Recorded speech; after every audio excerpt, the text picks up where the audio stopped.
பொதுவா போக்குவரத்து துறை காவலர்கள் வந்து என்ன பண்ணுவாங்க அப்படின்னா, யாரெல்லாம் ஹெல்மெட் போடாம போறாங்களோ அவங்கள பிடிச்சி அவங்கள ஃபைன் கட்ட வைப்பாங்க.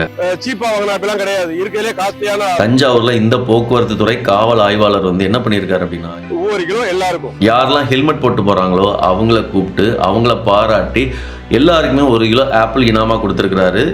இந்த செயல் வந்து பாராட்டக்கூடிய செயல். ரோடோட நிக்கிறோம் நான் தான். அப்படிதானே? யாருக்காக? நமக்காக.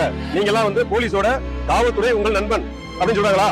அப்படிங்கிறப்போ நீங்களும் அதுக்கு ஹெல்ப் பண்ணணும். அதான் ரொம்ப முக்கியம். ஹெல்ப் மீன்ஸ் என்ன? நீங்க ஹெல்மெட் போட்டு வரணும். நீங்க ஹெல்மெட் போட்டு வந்தா யாருக்கு நல்லது? உங்களுக்கு நல்லது, உங்க ஃபேமிலிக்கு நல்லது. பொதுவாக ரூல்ஸ் அமைச்சு தினமும் ஹெல்மெட் போட்டு போறவங்க வந்து யாருமே பாராட்டுறது கிடையாது, கண்டுக்கிறது கிடையாது. இவங்கள பாராட்டணும் அப்படின்னு தோணுனதே பெரிய விஷயம். இந்த மாதிரியான செயலை எல்லா மாவட்டங்களையும் செஞ்சு விழிப்புணர்வு ஏற்படுத்துவதன் மூலமாக நிறைய பேர் ஹெல்மெட் போட்டு போகிறதுக்கான வாய்ப்பு இருக்குது. அதே போல 18 வயசுக்குள்ள எக்காரணம் கொண்டு உங்க பிள்ளைங்களுக்கும் இல்ல உங்க ரிலேஷன்ஸோ யாருக்கும் வண்டி ஓட்ட வேணாம்னு சொல்லுங்க.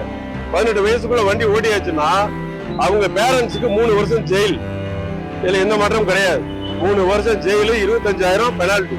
பொதுவாகவே வாகனத்தில் போகும்போது சேஃபாக போங்க. உங்களோட உயிர் வந்து உங்கள் குடும்பத்துக்கு முக்கியம் அப்படிங்கிறத புரிஞ்சுக்கிட்டு நடந்தீங்க அப்படின்னா சிறப்பாக இருக்கும் அப்படிங்கிறத என்னோட கருத்து. 18 வயசு முடிஞ்சா நீங்க செலக்ட் பண்ணி ஓட்டு போடணும். இதுதான் ரொம்ப முக்கியம்.